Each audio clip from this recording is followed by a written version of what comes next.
It is Sunday, and I've changed my days from Mondays to Sundays.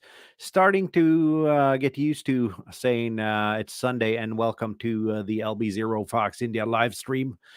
And we got a guest today. We have Erik Hattrem, who's going to talk a little bit about open source intelligence and his methods there. But before we do that, I'm going to show you a little thing here because I've been invited to have a little bit of a talk. Let's see if we can find the right layout here. At a ham club in Oslo about my journey as a YouTuber. And it's open for everyone on Zoom. It will be in Norwegian only, though. But if you check out LA40 Lima Alpha 4 Oscar.no, you can find some more info there. And welcome to everyone in the chat. I see we got a couple of new guys here. So we'll get to that in a little while. But before we do that, I want to invite tonight's guest. And welcome, Erik. How are you? Thank you, Morten. I need to say something first, that me and Morten is from the same city in Norway. And my English is a result of the Norwegian school system. And Morten Marius has now been a very, very famous YouTuber in Norway. And he have joined the American very cool accent. And it's like he's been watching too many movies. And it's pretty fun for me to see that a local boy from my hometown, where we normally speak English like this, just turns over to the broad and cool American way. And you never, yeah, you never miss an opportunity to make fun of people, do you? I think when I speak English like this, I make just as much fun of myself as I do making fun of you. Exactly, and it's like the Secretary General of NATO, which is also Norwegian. He speaks English kind of in the same way. And we got a couple of the regulars here in the chat. We got Andy here, as usual. We got John Newell from Canada. We got Shell Lima Alpha 5 Fox Golf Alpha. Let's see here. LB0 Golf India and LB0 FH. And Don from Down Under was also here at least a while ago.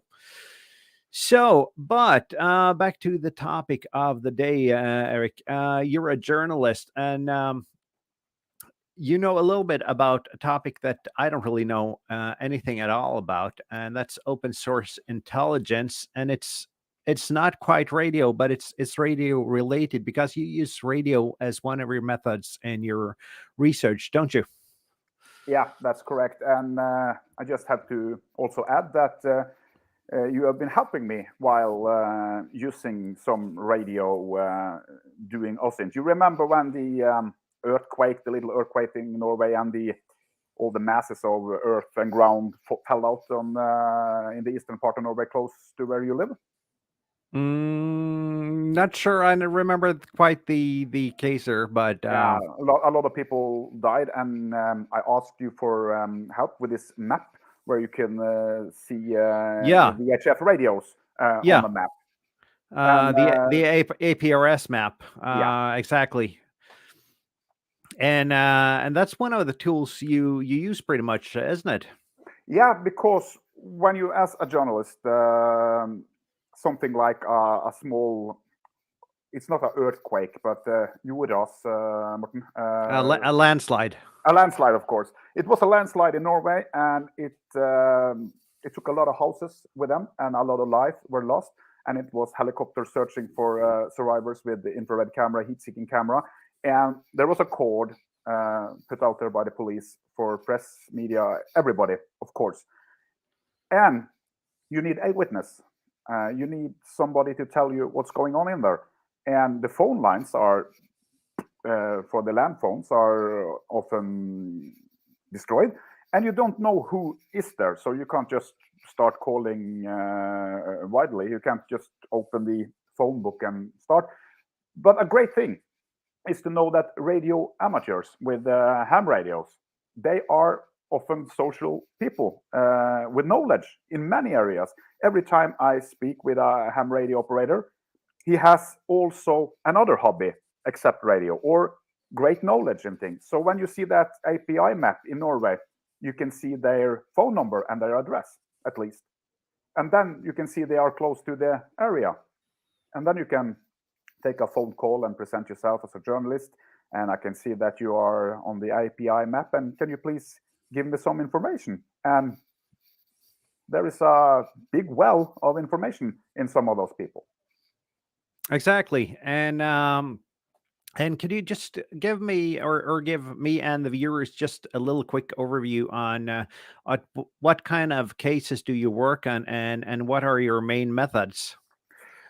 Right now, I'm not doing OSINT other than on my private time because I'm working as a content creator in the commercial part of the Financial Times of Norway. But until I started there in August 2021, I was using the web a lot, and not so much external hardware than my Mac laptops, because it's everything on the web now. I don't own.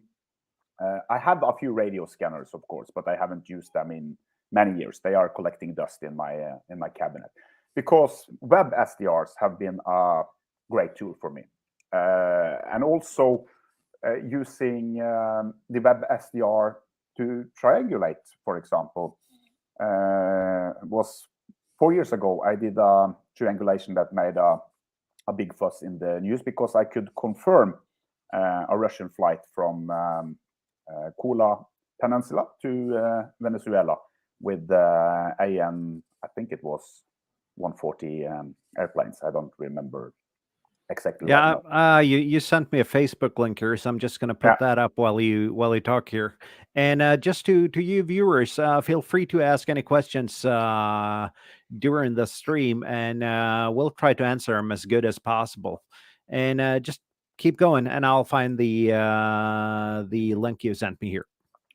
Yeah, I can try to explain how I did that. I guess everybody is familiar with the webSDRs around the internet. I use a few sites I have in my bookmarks, and of course, if you don't know them, Morten and Marius can always provide the links in the chat or in the descriptions or any other places.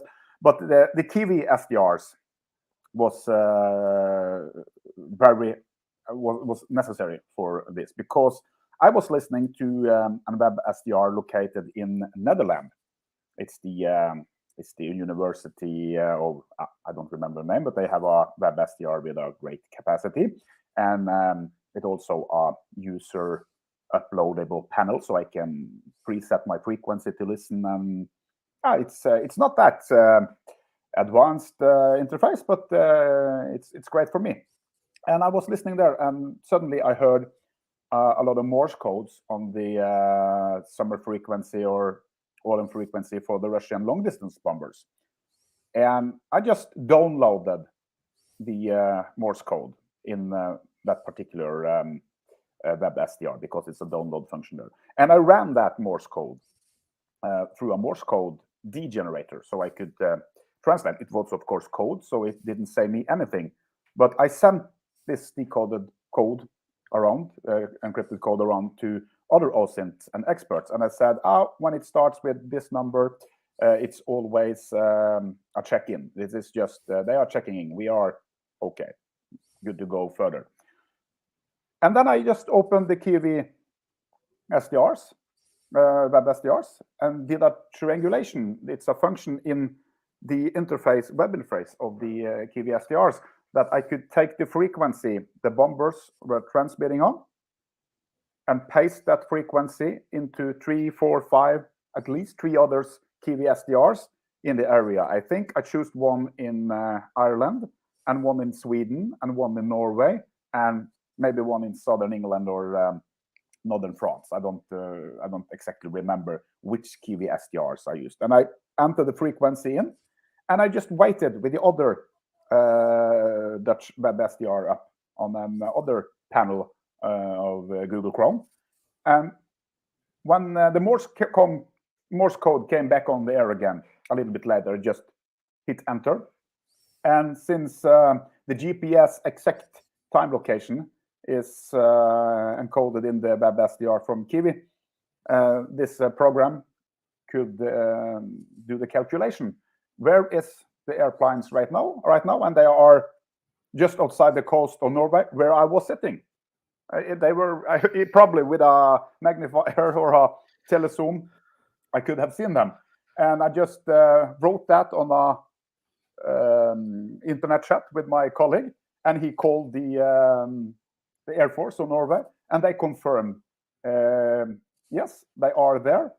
And then I called back to the Norwegian Air Force on the same number and asked for a special contact there who I often spoke with.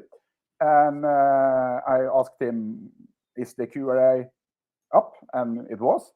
And I asked, are they just a little bit east of Hitra? We can't comment on that. But I know they are there. And he asked, how do you know? And I explained. And then he said, why are you keep calling us if you know this by yourself? So you should have been working here at Bodø. Yeah, and then there's a map here from your Facebook post, and is that the path you triangulated, which we can see here on the map? Oh, you have that? Did I write this in my Facebook post? Yeah, I have the map up here on the screen from your Facebook post with the planes over the Atlantic. Is that your triangulation that confirmed the location of the planes? Yeah. And that is interesting how you can use open software and open resources to actually do that. And it's many of the same techniques that amateur radio operators used about a year ago, I think, when Cuba started transmitting noise on 40 meters. Yeah, can you please tell me about that operation? Because I remember this noise that made people insane at the U.S. Embassy, but I don't know the story about the tracing. No, this was just on the amateur 40-meter band, often used by the Cubans. I removed you from the picture there. Often used by the Cubans to communicate outside of Cuba by the Cuban radio amateurs. And there was an uprising in Cuba about a year ago where the Cuban government starting transmitting noise on the 40-meter band to block out any radio communication out of Cuba. And as far as I remember, they denied it. But it was pretty easy, as far as I understood it, to trace that and triangulate it through Kiwi SDRs and figure that out. And I'm sure a lot of you guys in the chat know more about this than I do. And that's the good thing about having a chat here. So please do chip in if you have any comments or questions there. Morten, do you remember the 24th of February this year? Yeah, I do. Yeah. It was the full-scale invasion of Ukraine. And I do not speak Russian, do not understand Russian. But using webSDRs those days, I remember I wrote some chats with you about it and tried to locate and tried to understand what was going on. But radio amateurs are often speaking English as their operational language. So it's always interesting to listen to the check-ins, to listen to conversation in the conflict areas, because I think as yourself, I think it's almost impossible for you not to sometime mention weather, situation, mood. I think it's not all about testing your signal strength. I think some social will always be really transferred by the airwaves, and collecting. If you're listening to 5 Norwegian radio amateurs a night, I think I could possibly gather if there was something special going on in this country. If I was listening from some Zaire or Zaire doesn't exist anymore, but yeah, but I do get your point though, and it is an important point. The thing is, though, when the invasion started, both transmissions from Ukraine, where amateur radio operations were prohibited, almost completely stopped overnight, and also from Russia, and the activity has gone up. But that's kind of problematic if you're going to rely on those sources to figure it out, because the activity pretty much just stopped overnight. And I guess it's of strategic importance, though, that it stopped, and you need to use the frequencies, you need to use the equipment for other purposes. And myself, I tried looking around for some transmissions from Ukraine, both amateur transmissions and other. And I had a hard time actually finding something. And you also have learned me a little bit about this text transmitting through the airways of amateur radio. And I'll guess a little bit of text is also still transmitted today. Yeah. You can use text through digital modes, and both through WinLink, which is email through radio, and also through other digital modes. And I got a whole YouTube series on the different digital modes.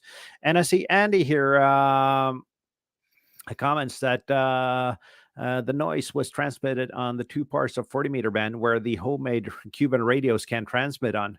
So I guess that's an effective means, though, to stop information going out. And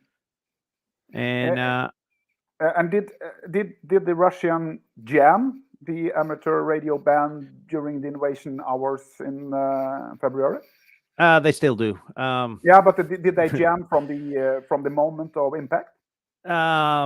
Before the impact, although I can certainly say that it's Russian, but there has been a lot more noise on the bands, and especially over the horizon radars have been creating a lot more disturbance in the bands. And I can see LB4FH Sheta says that some Ukrainian ham stations set up an email relay service with neighboring countries to get news in and out of the country. Yeah. And I think, personally, I think ham radio today, Morten, we are both in our early 40s. That's a nice way of saying. Hey, let's pretend I'm in my late 40s. Yeah. So I'm a dinosaur against the 50-60% of journalist colleagues. I'm a dinosaur. So I personally think that ham radio is the forgotten source, is the forgotten power tool of OSINT. If I entered a newspaper today, or a TV station, or a radio station, and walked into the newsroom and asked, how can I listen to ham radio? I would have a lot of question marks, like, what are you talking about? Because ham radio in Norway is often looked upon like a nerdy thing. And wait until but it is. It's rightfully a nerdy thing. But just wait to the day the Russians are blocking our electrical grid and taking our internet. Exactly. And we have DAB radios. We don't have FM anymore, and there is only one AM transmitter left in Norway. So the day that will come, sooner than later, you will see that ham radio and satellite radio can be the lifeline. And I don't know how many registered ham radio operators there are in Norway, but one day, sooner or later, we're going to need them. And if you then have a webSDR and a Mac or a laptop, and you have a little bit power, 220 volt from a generator or UPS backup battery, and some internet connection, if 5G, 4G is still operating in a few hours, that might be your only source for information. Yeah. So I guess some ham radio operators are already talking together and saying, okay, if there is happening an accident in Norway, we have to transmit the news. We have to be the national broadcasting company and just trying to tell the news we can gather. Well, there's certainly probably a larger prepper community among hams than there is in society as a general, and which is is the primary part for a lot of hams. I don't know, but we do have the equipment to communicate without the internet, and there's no doubt that if power goes down, if communication goes down, that the internet will go down as well. And then being able to say through WinLink, send a message to somewhere where internet is operational is of great importance. And also being able to relay information in and out of areas where communications otherwise are down, because it's a self-sustained system. You're not relying on third-party infrastructure, which is in a crisis situation can be critical. And I see William here says that ham radio operators were the first to tell the UK that the Falklands were invaded. I was listening to a podcast about the Falkland operation and the sinking of the Sheffield, and that's true. Ham radio operators were starting to also telling about the build-up before the invasion of the Falklands. So the agents, the British agents that was trying to infiltrate on the Falklands, and I think ham radio operators, I don't know the exact numbers, of course, of ham radio operators global today versus in the 80s when the Falklands were attacked by Argentina and then defended by England. And I leave politics out of this. I stop there. I don't remember the numbers of ham radio operators, but I think it's enough ham radio operators around the globe today to have a powerful network, and for journalists to start to getting to know them better, read about them, start to listen to them via webSDR, and also not using only ham radios, but listening to radio stations around via webSDR. Because my trouble, I had a long time, for many years, I had a list of web radio station with the web radio URLs. You are Morten. URLs. Yeah. Once again, my English is a result of the Norwegian school system. and URLs are often changing, and they are changing servers, and they are changing ports. And I had all those URLs in a web radio listening device, a physical one, in fact, and that didn't work. And I tried to have web radio panels. It's so much easier with American stations that are still transmitting on AM and FM and using a webSDR, and have the presets written in a TXT file on my Mac and just upload it. Yeah. And boom, I got a couple of questions here, though. Let's go with William's comment from the Falklands here first. That the radio operators in Falklands was minimal. They contacted the BBC ham station to tell them it has started. And the difference today, though, on the Falklands is that it's the place on Earth that has the largest number of hams per capita at the moment. So I guess it's somewhat of a mindset that probably changed during the Falklands War. I just have a question here. This BBC ham station, is still BBC operating an office or a ham station? Because I saw a news flash a few days ago that BBC was downscaling by 400 persons with cutouts, and they were going to downscale the BBC World Service and a lot of foreign offices. And I think BBC has always been the great news provider and the great radio broadcaster that had all these obscurities, like a ham station and a service to the people. Is BBC still operating a formal ham service office? As far as I can see in the chat here, Andy says no, so they probably are not. I got a couple of more questions. Let's see here. William just elaborates a little bit on that first. They had a ham station as the people working there were radio users. So I guess it wasn't BBC ham stations per se, but it was BBC employees manning I the can bet a station. lot of money that once upon a time, BBC had a ham station office because they had office for everything.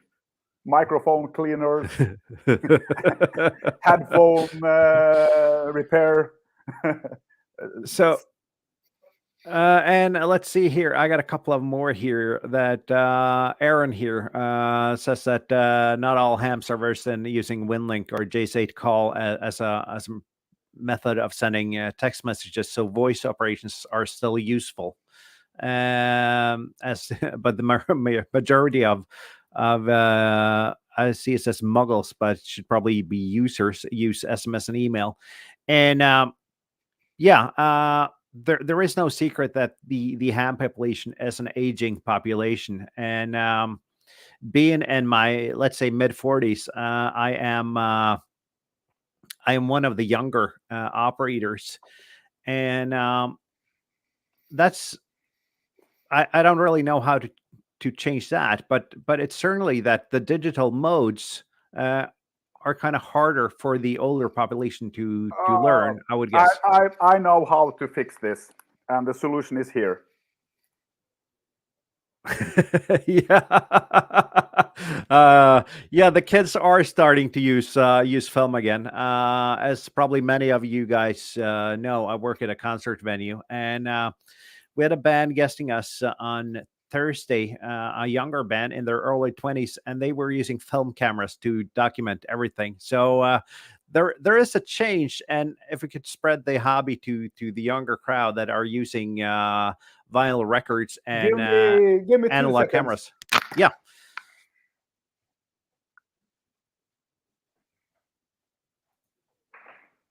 It was just as you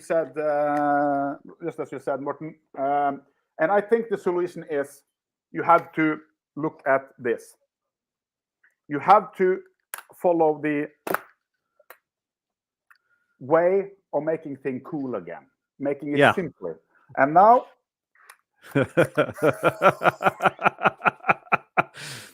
and Fuji Instax. This is Polaroid, but the Fuji Instax is the most selling analog thing in the world right now. They can't make enough film to the small Instax camera, simplified. LPs are selling more than anything else in the US right now. It's the most sold format.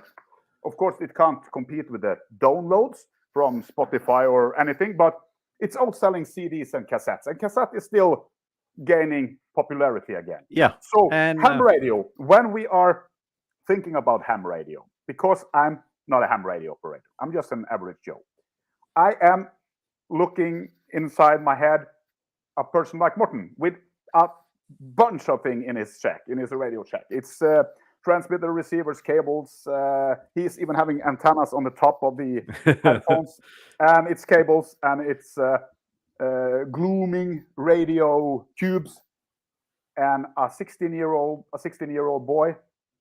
Some of them will love this with the same DNA as I have, but the rest it's too complicated. So the day a ham radio comes like an iPhone instead of satellite in the future, radio transmission in a small box, and a simple way to connect with people without using 5G or the phone system. Yeah, like a walkie-talkie that you can speak with Argentina. Yeah, and that's a good point though, because it is complicated for a lot of people to get into. But back to the topic here, I see L4FH asked if you've ever used other radio sources than ham for OSINT, like tracking toll road chips, Wi-Fi MAC addresses, and other transmitted information. The toll road chips. I have been working together with colleagues that were tracking vehicles smuggled or exported from Norway to Africa. So I have never used road chips. I have used GPS. I was testing GPS transmitters a little bit, but those I found, and this is maybe 5-6 years ago, and I didn't work out. But now you have the Apple tracking chip, and I think one day if I'm going back to the journalist core again and quitting making commercials, I think these Apple trackers will be used sooner than later because they are genial. Wi-Fi MAC addresses or transmitted information. I have been using a few features that are with every MacBook Pro to analyze the Wi-Fi environment where you are, or doing analyze of connected units through Bluetooth, and that's a funny thing to be if you are trying to find out things if you are at a press conference with the government, and just checking what is the name of the Wi-Fi networks, which phones are up on Bluetooth, and it's always funny to see if there will be any security breach by being so public, transmitting that if one Bluetooth says Prime Minister's phone, Chief of Defense secret phone. Yeah, it can be a news story. Absolutely. Not the press for talking about national security. His phone was open. So using the if anyone is using Mac, it's like you have to hit the Alt, I think, the Alt key on the Mac, and just clicking on the Wi-Fi, and you can have a new, more extended list of what you can see, and it's also apps you can download to see what's going on the Wi-Fi and things like that. But the Wi-Fi MAC addresses, I have not did any tracking or anything about them, but I'm really interested to learn more about it. So if someone can provide us a link to a PDF or a website that can learn me more about it, I'm very happy. I like to learn. So, and I see there's a comment here from William that we could get the kids interested in satellite operations and the AO 100 narrowband space radio, and that's probably not just me, but any ham gets the question: have you ever talked to outer space? I actually got that the other day, and that's the point where you start to run an internal discussion. Should I get technical, or should I just take this as a joke and laugh it away? And I usually do the latter one there. I guess you walk right into the mouse trap. But I've had communication through satellite though, so I've been talking through space, but not to space. I see Kjetil here again says that Wiggle is an interesting service to check where a device is or has been. I don't know anything about Wiggle. Google it right now. Yeah, I am Googling it right now. So see what it is. This is interesting. I maybe fall out a little bit right now because I am gonna put this up on the screen here. Funny. See here. This just looks like cupcakes to me. This is probably a powerful tool though. I see both Andy and Aaron here comments on that that everyone used radio through their phones though, and don't even know that it's happening. So if you have the MAC address, let's exemplify it. If I and Morten Marius is sitting at a coffee shop and drinking coffee, and somebody has my MAC address on my iPhone and enter that into this map, they can follow my phone when I walk to the toilet, walk to the other side of the street, but I can't see Morten because they doesn't have his MAC address. But if they see us leave together, they know where we both are going. Is I'm on the right track now, or I am? Yeah, I think you're exactly on the right track here, and I am not going to enter my own MAC address here live on stream though. But you don't have an iPhone; you have the old Nokia with the auto MAC address. Yeah. I have the old gray rotary dial phone. So, but zooming out here, this looks like a really powerful tool. Well, we don't need this map to know that there are people in Central Europe, but the day when we can go and targeting and see activities, wow. Yeah, but there is something to notice here, though. Yeah. If you know that there's They a don't blank. sell. They don't sell cell phones in Ukraine. Yeah, either There that is. or they don't track. They got some kind of geo filter on that that stops the tracking. Can someone explain the big black hole on this, the big white hole on the map about Ukraine? Someone probably can, and it might be because cell phone and internet traffic is not as reliable there as it is in countries that aren't at war. Either that or the data is filtered out. So and there is also. Let's see here. Shadow says it's not that accurate. It's more like you were at the Gardermoen, which is the international airport in Oslo on that date. So what would be the most powerful thing a journalist could do with this system? I would guess you could use this to at least see that the same MAC addresses were at the same location at the same time, though, if you had the MAC addresses. And I see, first of all, Aaron here comments that you could also track via Bluetooth low energy and tire pressure sensors on cars.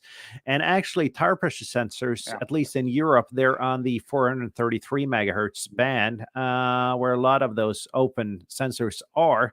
So if you scan the 433 megahertz band, and there is a lot of tools for your SDR software to decode that information.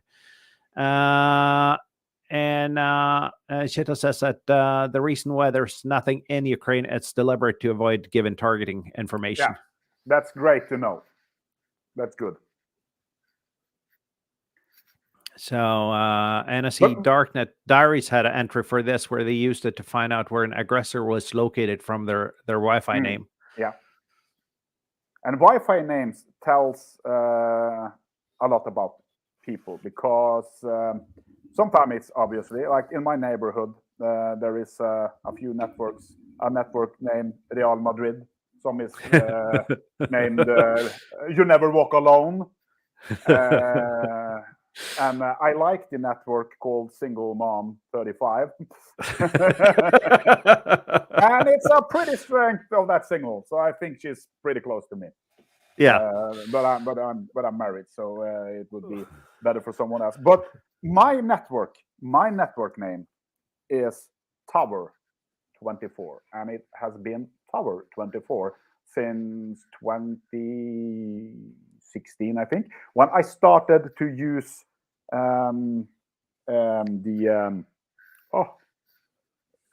Curtain for tracking airplanes. When I started with my Raspberry, the flight radar ADSB. Yes, I started to set up ADSB for FR24 and everything, and I bought piece and I got piece from them, and I had an array of antenna on the top of my roof, and I only needed our own Wi-Fi for that, because I couldn't cable out there.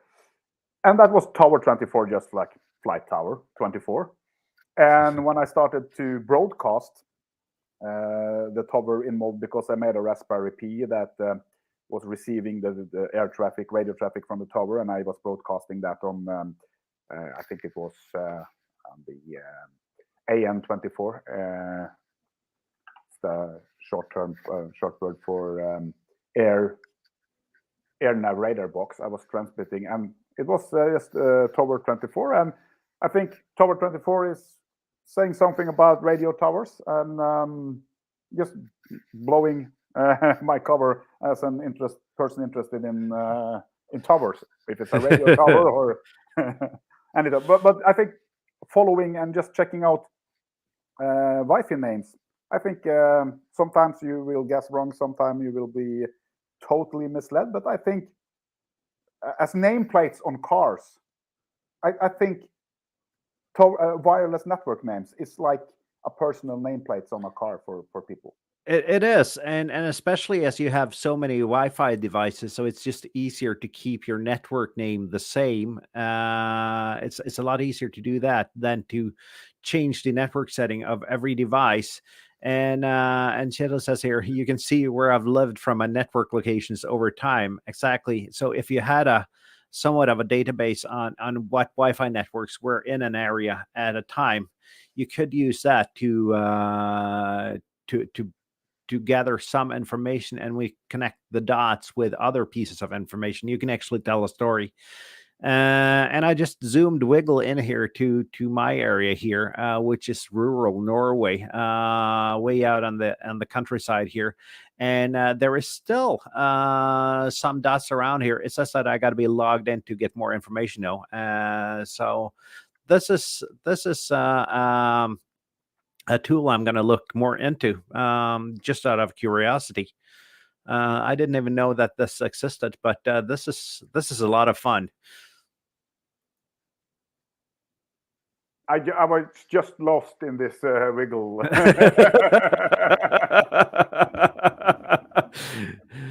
Yeah, and actually, those are tools you can use when you because open source intelligence is not about finding everything in one spot. Am I correct on assuming that? Yeah, absolutely. And it's a puzzle. It's open source intelligence. It's just like doing intelligence. And I was reading a graded report, a classified report a few years ago. I think it was in 2014. I think I was reading a classified report from the Norwegian Armed Forces about the American intelligence in Afghanistan, and 92% of the intelligence collected in Afghanistan was from open sources. And a very little part of the big intelligence picture from intelligence organizations are did illegally or with breaking into systems, hacking, listening device. When a Russian spy in Norway is trying to find where our electrical grid cables under the seas are, they are in the open, camouflaged as fishermen. And open source intelligence, they are just looking at the maps. They can buy a road map at the gas station and see the power lines. And they can go out there and check, yes, they are there. And in the 70s, the Russians were traveling around in Norway and taking pictures of our churches. They were collecting pictures and geographical data and positions with almost like sixteenths. That was before the GPS. Yeah. And they were nailing in the churches perfectly on maps. Why? Because every church tower in Norway is in the same direction on the compass. Okay, yeah, I didn't actually know. Think about I didn't know that, churches. but think about the church in the churches in your hometown Molde, because it's in the same direction. And then you have a secure point for allocating fire, missiles, artillery, and you have a navigation point that is everybody knows a church. So for the Navy, for the airborne, for the bombers. And they were traveling around, taking pictures of the churches, writing down. That is open source intelligence. Yeah. So just think about it. Doing secret source intelligence, that is meeting somebody, an agent or an information source in total secret. And that is not always the best information. And almost as much as I know, every time a secret source is telling something secret to a secret agent, he is checking the facts and checking the information up against what? Open sources. Exactly. And open source intelligence is nothing new. It's just that the internet and the searchable databases has made the job a lot easier for people.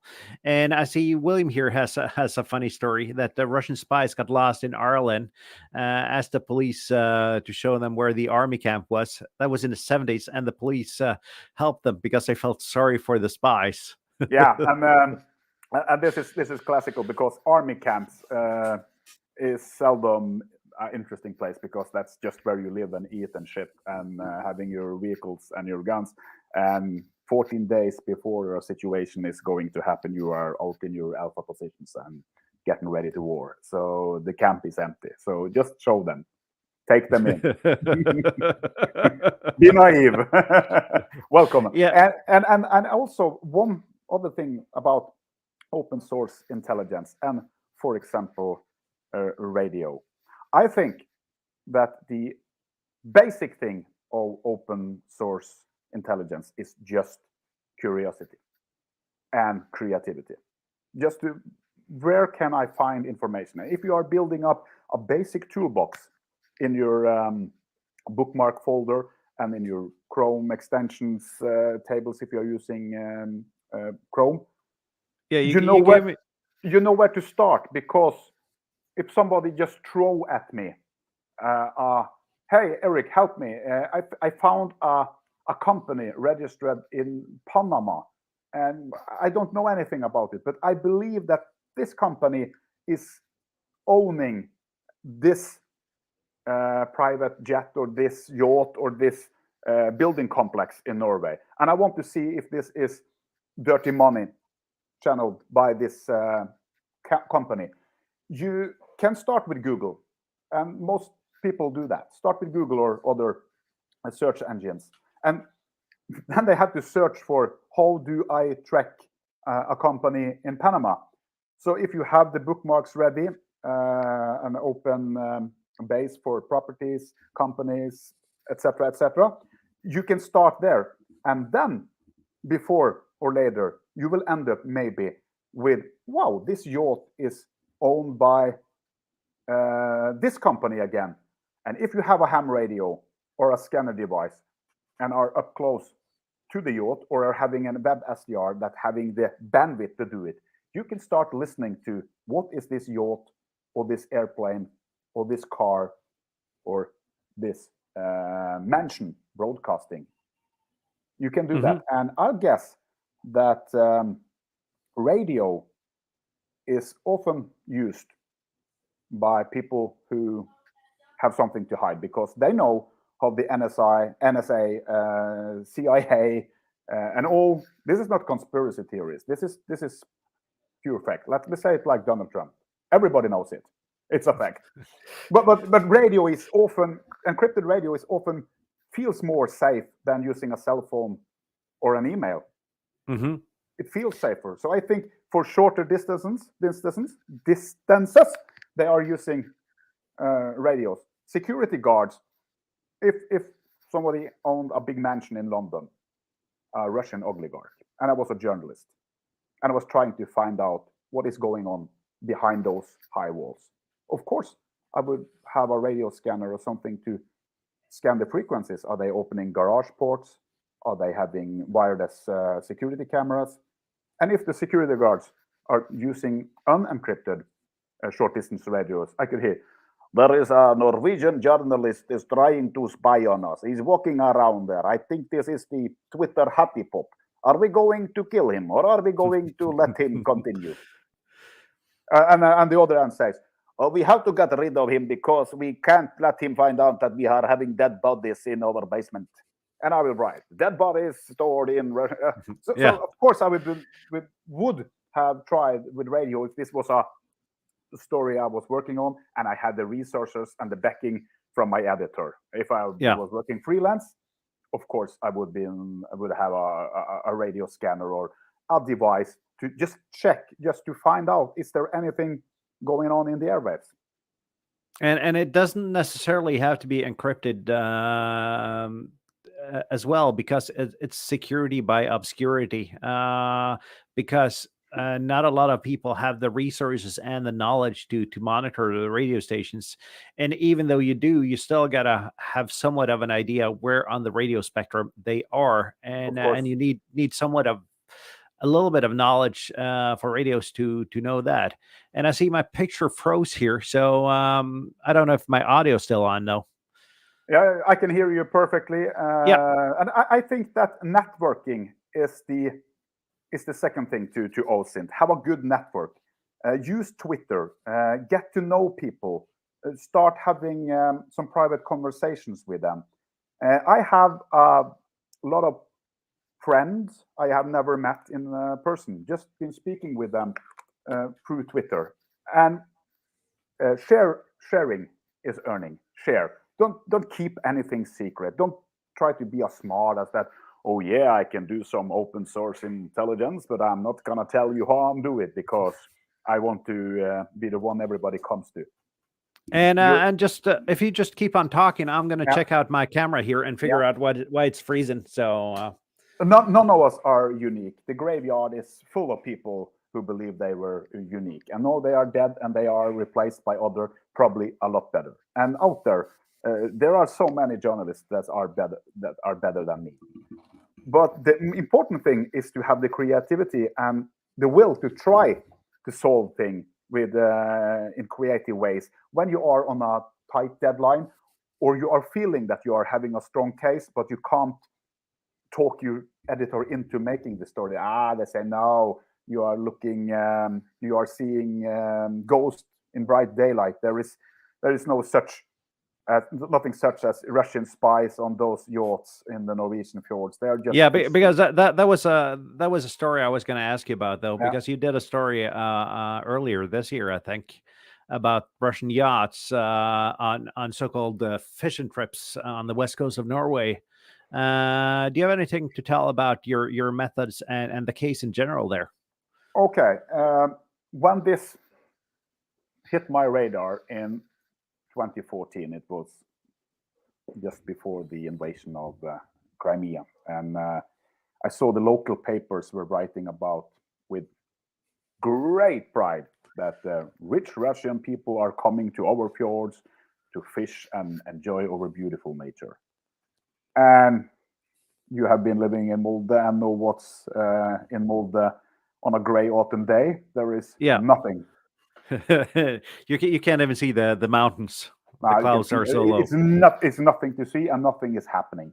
And I was thinking, why do they write this? Because it's just like it's like naivety. They are just naive. And I was trying to find out more about the owners behind the yachts, and found out that he was a friend of Putin. And I saw that yacht was having a lot of communication gears. It was 3 or 4 different radars from Furuno, the Japanese brand. And it was also Vasilla equipment, and it was 6, 7, 8, 9 antennas. And some of the antennas was also hidden, like it was behind panels and camouflaged as anything else but antennas. And why do they need all this communication equipment? Of course, if you are traveling around the world, different systems to communicate on, of course, you are rich. You can buy everything you find in the catalog. And I wish I had the knowledge I'm having today, 8 years later, to try to find out what is this yacht transmitting? What is going on? Because the divers could have if there were divers, they could have cabled communication. But the ship, the 2 ships, the service ship and the yacht, might even be communicating on the VHF, just like an ordinary fishing vessel to port, or to fishing vessel to fishing vessel.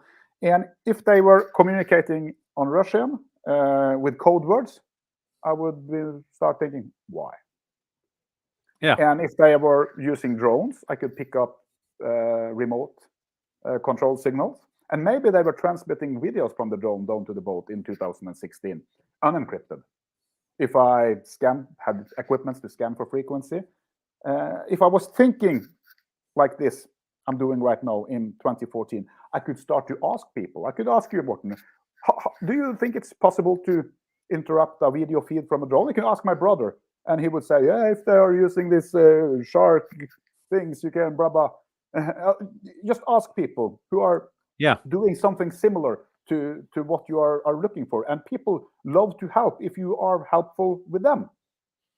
Share and earn. Just share your information, share your knowledge, and people are more than happy to see you succeed, because it's it's a kick for them too, to see that their information is bringing someone further. Yeah, I was trying to find the story here, and I'm gonna put it up with one of your pictures of the Russian yacht here. Let's see here. Just gotta find it here. But that is kind of different though from the 80s, where the Russians used submarines and more hidden ways of gathering intelligence. And And and this here's a funny thing. I was just from the top of my head. In the northern of Norway, there is a giant antenna for ultra low frequency NATO communication to submarines. It's down a hillside in Norway. It's I think it's 2 kilometers long or something. Yeah. If you are checking in on those radio waves, and if you know the frequency that the NATO tower on Gossen is transmitting on, you don't know what they are transmitting, but you know something is going on. And if there is a little bit of traffic on the NATO frequency during the year, and the night of the 23rd of February, it's havoc on the frequency. Yeah. Something's going on. And you can put that information together with, why did NetJets, the private jet company, stop all operation, all planes over Ukraine a week before? And then you can check with the railway companies from Poland to Ukraine. Why is all this train departures canceled? Why is Schenker, DHL, Coca-Cola recalling their employees in Ukraine on the 16th, 17th, 18th of February? Because I think this is just my theory. This is not a fact. It's not a conspiracy. But let's take NetJets as an example. NetJets is owned by Warren Buffett. They are having 850 airplanes, jets, like Global Jet 750. They have now 600 smaller Gulfstreams, and people are buying a tail number. They're buying into a tail number in that company, that you pay $200,000 a year and you have 10 hours of flight and you have 14 hours guarantee a flight. A plane is where you are located, and you don't pay for the parking time when you are taking a plane from Norway to London. The plane is going back. And this is the largest plane company in the world. They are having more planes than British Airways, Air France, United, Delta. I am 99.9% sure that CIA and other US agencies are owning a lot of it, because they can't always use converted planes or official CIA flights or official FBI flights. The government of the United States is having a lot of aircraft. We know that. It's Air Force marked them. But I'm sure they are owning a lot of tail numbers for doing thing in the silent. I saw something about that earlier here about. I'm just going to show. She had got a QSL card from a Russian fishing boat here that I'm just gonna show quick here. But the United States Department of Defense have contracts with all the American operators within air travel, and most of the American shipping companies as well, to be able to have quick response times. So that is no secret, and part they of what they are sharing the information. They are telling under the table. They are telling NetJets, I wouldn't fly passing Ukraine in Ukraine airspace anymore, because something is going on. We're knowing for sure that an invasion might coming in the next couple of days. So just listening to broadcasts from different countries, listening to propaganda, try to understand what is really going on, and building the pieces together. You might not have the complete puzzle, but what the hell if you have a 3,000 bricks puzzle and you see London Bridge details? you probably understand that this is a Yeah. puzzle of London. And then it's the important part of journalism, as opposed to just social media ramblings. You got to verify the data you have, though, and that's probably an important part, though. Verification is sometimes very hard, and if you are trying to relate verification against OSINT up against ham radio, I think the best thing to do is to know operators and to contact them by email or by phone, because if I was trying to find out something that was going on in Belarus right now, there is a lot of Russian soldiers gaining up at the border, 9,000 or something at the border between Belarus and Ukraine. And I called you, Morten, and I said, do you have any idea how I can tap into radio traffic in that area, because the Kiwi SDR doesn't work?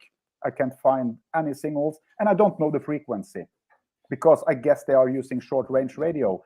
And I've also heard that the Russian army are so scraped of communication tools that they're using social media to let artillery fire. Do you have any idea? And you say, well, I know a radio operator in Belarus. Mm-hmm. I can ask him, and he can give his thoughts, and he can give his ideas of what's going on. He can tell you that there is not much traffic, but we can hear some beeps and some codes, and I can try to confirm that with another source again, and I can try to ask him the frequency, and I can try to listening from webSDRs as close as possible, and just record sounds, chatter, everything, and I can give that away to somebody else who is doing the same thing as me, and say, is this anything interesting? And I can say, no, this is just rubbish. Or they can say, well, I'm not sure what it is, but it's definitely radio traffic. It might be just social chatter, but it also might be a form of communication. And I think when you are doing all this, it sounds like we can discover everything, and I think everything I've been doing in OSINT during the years, I have maybe correct 2%. It's a lot of information that is just going nowhere. So exactly. So building up, and maybe by the years you are building up too much filters, because you don't want to be the one who is jumping on every conspiracy theory, and you won't be the one who see a ghost on a bright sunny day. So you are maybe building up filters that is the bullshit filter is maybe sometimes too strong. So you have to sometimes try to just imagine that you are what you are getting is real, and try to, okay, it might be embarrassing, but I will try to have this confirmed by another source. Exactly. If I had a feeling, if I was listening to webSDR just had got a tip that I think something strange is going on in Österdal, there is a strange radio signals people are talking about, and it's on that frequency, and I was going in an webSDR, and I'm hearing like, no, I'm ready on 4 and chocolate bar, and I think, what is going on? It would be very embarrassing for me to call you and say, Morten, I think a Russian spy is in the Österdal and transmitting secret messages on that frequency. Probably it's just somebody joking, or it's something totally different. But sometimes you might have to do that. Just what is going on, and you can say, I never heard about this thing, but I'm checking the frequency. But I can ask some people living in the area, or are have more knowledge about it than me, and together you can piece together, this is strange, this is not normal, and I can see the power of the signal is extremely strong, and maybe somebody can find out that they are receiving feedbacks on another frequency or in another way. So it's just being creative, but not so creative that you are walking into the QAnon Yeah. room. And that is a good point. I see we passed the hour mark here, so Yeah, we're going to try to wrap up here. And you actually had a point earlier, Eric, that you're not a ham operator, and I've been trying to talk you into this for a while. And after having this talk for the last hour, it seems like perhaps having the knowledge that an amateur radio license gives you would be a nice addition to your toolkit, yeah, if not anything. absolutely, absolutely. Because that is also an important thing. I like to say that the knowledge behind an ham radio license, I think that will be good for more than me, because other journalists should have that too. It should be like the Norwegian Ham Radio Association should invite journalists to take the license, just to have the knowledge about radio communication, the old school way and the power tool it can be. And nothing would make me more happier than ham radio is going to be more popular again. Not because we doesn't trust the internet or doesn't trust the phone companies, but I always pay my insurance on my car and my fire insurance. I don't think my house is going to burn, but the knowledge about communicating with people by ham radio or other Yeah. types of radio is always good. It's a great thing to have, and it's what's keeping me from not taking the ham radio license. It's not the money. I think I can afford it. I think it's time, and I think it's also the sad fact that I don't have anywhere to. I live in a small apartment. I don't have anywhere to place my equipment, except as it would. I just have a small living room, and the kitchen is in the living room. It would be either on my bedside table or as a furniture. Or you could operate portable, though, as many operators do. Yeah, but would Have that their be? equipment set for being able to operate either mobile from your car or portable from a park or the beach or anywhere. Will I have the same fun? Will I have the Y- same power tool as you have? Because I guess you have maps on your walls with blinking lights, and you have a big drawing board with a liner and a pen where you are writing in distances.